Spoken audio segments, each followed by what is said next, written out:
Oi, pessoal. Eu quero aqui fazer alguns comentários, né, sobre uma manifestação recente do nosso ministro da Educação, Weintraub, no qual ele insinua, né, ele sugere que, como os professores só ficam 8 horas em sala de aula, né, nas universidades públicas, na realidade seria como, né, se eles ganhassem algo em torno de R$140 mil por mês, né, considerando que os salários vão aí entre 10 e 20, né, não sei de onde ele tirou esse 20 aí, mas enfim, né, ele faz um raciocínio e sugere que, como os professores só estão trabalhando 8 horas por semana, que é o que a LDB, né, a nossa Lei de Diretrizes e Base, exige, né, que é o mínimo, então na realidade seria como se um professor estivesse ganhando R$140 mil por mês. De fato, a minha carga horária, né, é mais ou menos aí algo em torno de 10 horas semanais, né. Na UFG nós temos 32 semanas, né, de período letivo, e nessas semanas, mais ou menos 9, 10 horas eu estou em sala de aula. Então a pergunta, né, que é interessante é o que os professores estão fazendo nas outras 30 horas, né, para usar esse arredondamento, esse número aí. De fato, a minha carga horária na graduação é em torno de 7, 8, né, horas por semana. As outras 2 horas estão na pós-graduação. Na graduação, além da gente dar as aulas, a gente vai orientar os alunos nos trabalhos finais de curso, nos programas de iniciação científica. Nós temos um programa excelente no Brasil, fantástico, né, no qual a gente concorre a uma bolsa e passa essa bolsa para um estudante de graduação para que ele comece as suas atividades de pesquisa, mas o grosso da atividade de pesquisa está na pós-graduação, né, nos mestrados e nos doutorados. E aí o ponto importante é que você, como orientador, vai supervisionar um aluno, vai orientar um estudante de mestrado e doutorado para que ele sim desenvolva os seus projetos de pesquisa ou trabalhe nos grandes projetos, né, que um laboratório tem. Então o grosso da formação importante de um aluno de mestrado e doutorado é ele fazer pesquisa. Você vai supervisionar esse processo e você vai acompanhá-lo nas várias etapas. Ele vai ter que apresentar os projetos, depois ele vai ter que fazer um exame de qualificação e finalmente, depois de 2 anos no caso do mestrado, 4 anos no caso do doutorado, ele vai defender a sua dissertação e a sua tese. Você vai presidir essa dissertação e essa tese e você também vai participar, porque essas avaliações são avaliações coletivas, né? Você tem avaliações gerais de projeto, você tem bancas de qualificação, de mestrado e doutorado, e você vai participar como orientador, como presidente da banca, mas você também vai participar das bancas dos outros alunos, dos seus colegas, não só na sua universidade, como em outras universidades. E não basta só fazer a dissertação e a tese, né? Na maior parte das vezes você vai ter que transformar essa dissertação e essa tese, além dos seus próprios trabalhos de pesquisa, em artigos publicados. Isso varia muito, né? A maneira de pensar na produção científica varia muito de área para área, mas nas ciências naturais a ideia é que você tem artigos publicados.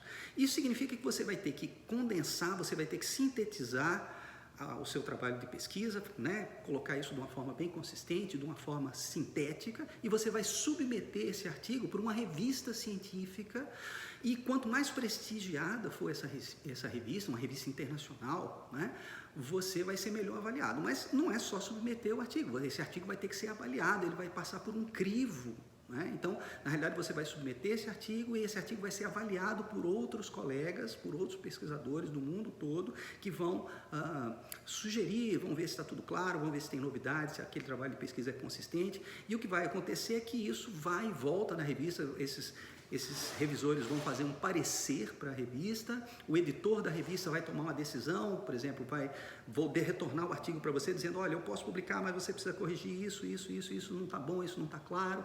E esse é um processo que vai e volta e depois o seu artigo vai ser publicado.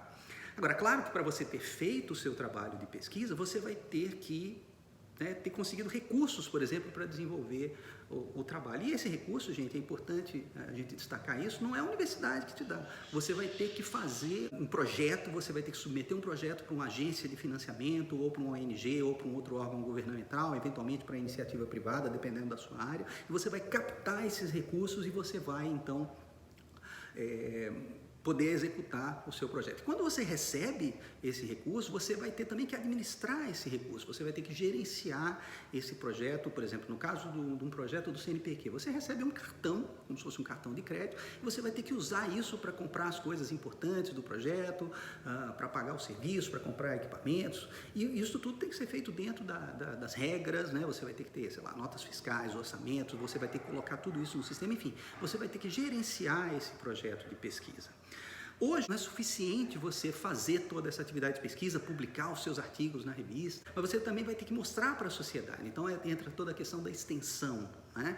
Então você vai ter que, por exemplo, pensar em divulgação científica, em dar palestras, por exemplo, mostrar nas escolas qual que é a importância, digamos, da sua linha de pesquisa, ou você vai ter que assessorar órgãos governamentais, né? Enfim, nós passamos a pensar então no que a gente chama de tripé do ensino, da pesquisa e da extensão, né? Isso está na nossa Constituição, no artigo 207 da nossa Constituição, que vai mostrar que a universidade tem que fazer ensino, pesquisa e extensão e que essas atividades são indissociáveis, quer dizer, uma está ligada à outra e uma reforça a outra, né? E quem que na universidade vai manter todo esse sistema, toda essa ideia funcionando? Você tem toda a parte de administração da universidade. A universidade tem um corpo técnico que vai fazer a administração, sei lá, contabilidade, compras, toda a parte de secretaria. Sim, mas você tem toda a questão da administração das atividades acadêmicas, né? Então, desde o reitor, né, passando pelos pró-reitores, diretores, chefes de departamento, tudo isso vai ser feito por docentes, por professores, né?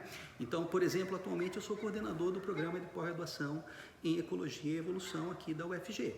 E, nesse caso, eu tenho que acompanhar todas essas atividades, né, fazer toda a preparação, a organização, por exemplo, dos seminários, dos projetos, acompanhar os exames de qualificação, as defesas, ver se está tudo funcionando, né, eventualmente resolver um ou outro conflito que apareça. E a coisa mais importante é que, a cada ano, eu tenho que preencher um relatório, né, de todo o programa, mostrando tudo o que foi feito, né? Então, essa é a parte gerencial, né? É importante porque isso é que vai, por exemplo, para a CAPES, que é o nosso órgão principal que apoia a doação, e a partir disso, né, a partir dessas informações que eu, como coordenador, estou fornecendo, é que a gente vai ter uma avaliação do programa de pós-graduação. Então, no final das contas, nós estamos falando de ensino, pesquisa, extensão e administração. Agora, é importante chamar a atenção o seguinte, para a gente poder fazer tudo isso que eu falei, a gente tem que ter doutorado. Porque, pensando, por exemplo, na pós-graduação, para eu orientar um mestrado e um doutorado, eu tenho que ser doutor, eu tenho que ter feito o doutorado e tenho que ser um pesquisador produtivo, né? A gente começou a pensar e a gente desenvolveu todo o raciocínio a partir, né, começando da pós-graduação. E, na realidade, o ministro Weintraub, ele não tem doutorado, né? Ele é professor, né, numa universidade federal, mas ele não tem doutorado. Então, na realidade, significa que ele nunca participou de todas essas atividades que eu falei para vocês. Então, realmente, um professor hoje numa universidade que não tem pública, né, que não tem doutorado, ele fica muito limitado, né? Algumas coisas ele consegue fazer, ele pode ali talvez ter um projeto de extensão, participar um pouco das atividades ali administrativas, mas na realidade ele realmente teria que dar muito mais aula para justificar, porque ele não tem muito como se envolver. E por isso, inclusive, que houve, né, continua havendo, mas houve, principalmente no passado recente, um grande movimento para tentar qualificar para que todos os professores das universidades tivessem doutorado, universidade para universidade, mas a grande maioria dos professores nas universidades públicas hoje é doutor, né? Então isso talvez explique um pouco dessa visão um pouco distorcida, né, que aparentemente o ministro colocou, né? E eu acho que é importante para todo mundo ter uma ideia geral de todas essas atividades que um professor numa universidade desenvolve. Isso que eu contei para vocês, né, de uma forma meio anedótica, é um pouco da minha experiência, né, do meu dia a dia. Isso vai variar um pouco entre os vários colegas, mas de uma maneira geral, né, os doutores das universidades federais, eles têm muitas atividades, né? Então, na verdade, a gente não ganha 140 mil reais por mês, a gente trabalha mais do que as 40 horas, né, que são exigidas, né? E, claro, né, no final do ano a gente também tem que preencher um relatório, né, contando tudo isso, né? Tudo que a gente fez está no relatório. Então, seria interessante talvez que o ministro olhasse todos esses relatórios, né, ou fizesse uma avaliação sistemática de tudo isso aí para ver realmente o que os professores das universidades federais fazem nas suas horas, né, além de sala de aula.